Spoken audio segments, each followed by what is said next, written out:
We've got Tāne here that have long-standing gang affiliations. They've had massive addiction issues, very violent offenders, and they'll tell you that themselves.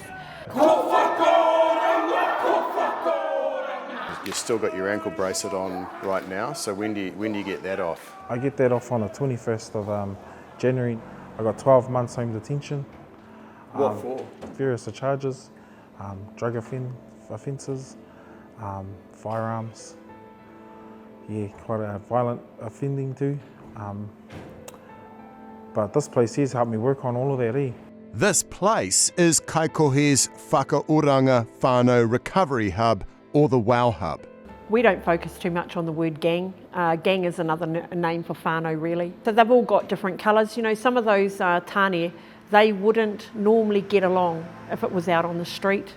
They might even be shooting one another, trying to kill one another, you know.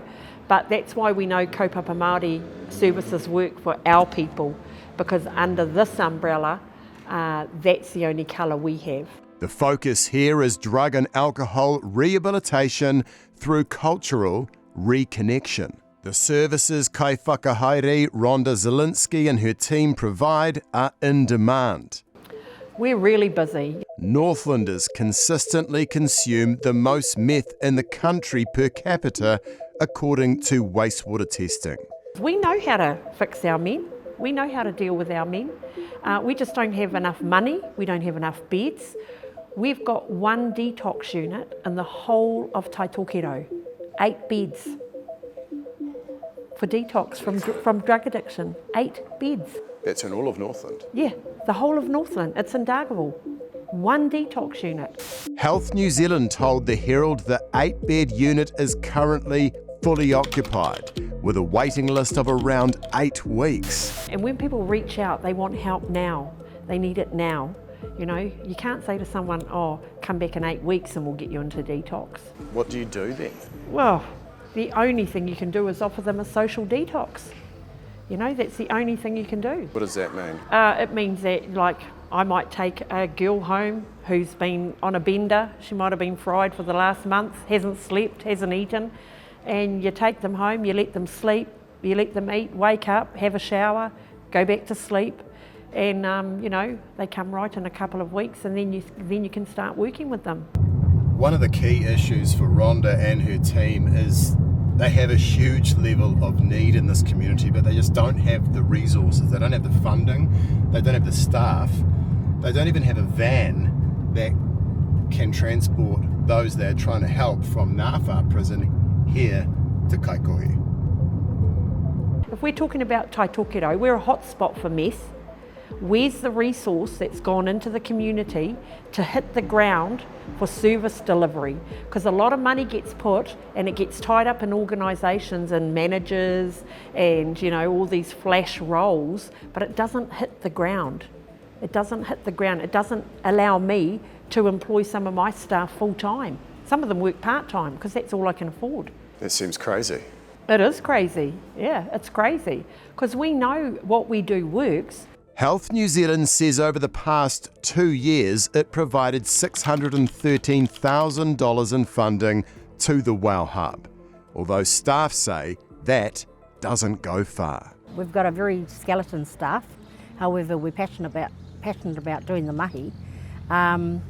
We don't have enough pūtea to pay for extra staff, to be honest. We don't have a van, you know, as you can see back there before, Fire Rhonda uses their own vehicle, and so do I, to run our guys from here to Ngāwhā and back on a daily, because we don't have funding for a van. Don't have transport. Don't have transport. The van we did have is actually broken. It's broken down. Deanne Herkt is a reformed meth addict who's now part of Rhonda's team as a support worker. Yeah, so I'm 10 years clean and sober of all drugs, and I pretty much moved up here after being in the Salvation Army Treatment Centre back in 2015, and because I'm from here, Rhonda gave me a safe, drug-free environment to live, so I lived on the farm with her. I started milking cows. And how bad was that when you were in the depths of that I lost addiction? Well, I lost everything. I lost my children, I lost myself, I lost my mokopuna. Change is possible, and that's what we focus on. Change is possible, and we give hope to people who think that addiction is the end of their world, the end of their life, and it's not. You can overcome it. Another of Rhonda's colleagues, Gary Rete, is working on overcoming his criminal past of drugs and violence. I think I'm a different guy to the guy that walked through that door in 2023.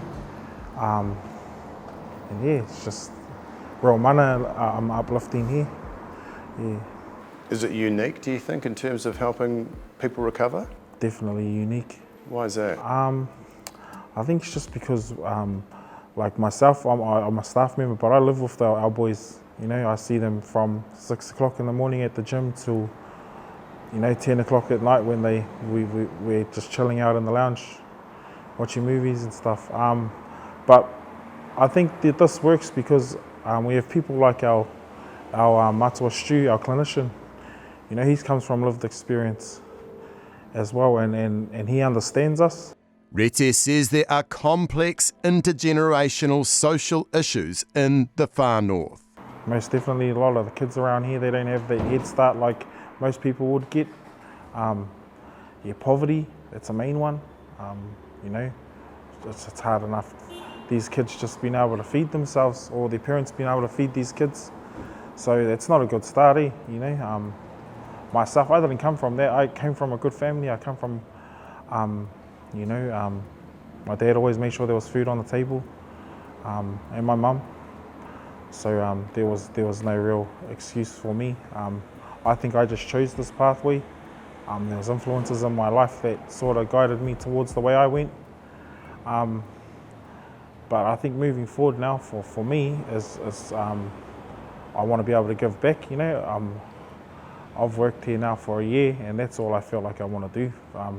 Moving forward is work here, give back to our people, give back to our whaiora. A lot of these guys are my friends, personal friends from jail as well. So actually seeing the change in them, if we can take them off the streets, bring them here and help them, then their community is going to be safer when they go home. Rete believes a big part of what works is helping his bros reconnect with their culture on both the land and at sea. I take a program called Manatani on a Friday, and I take the boys out diving, fishing, just reconnecting them back to the tile. The moanas, a lot of these boys haven't touched the sea water in a lot of years, or they've been in prison under the hose in the corner of the yard, So to be out here and actually be able to dive in that water, get some seafood and have a kai is pretty cool,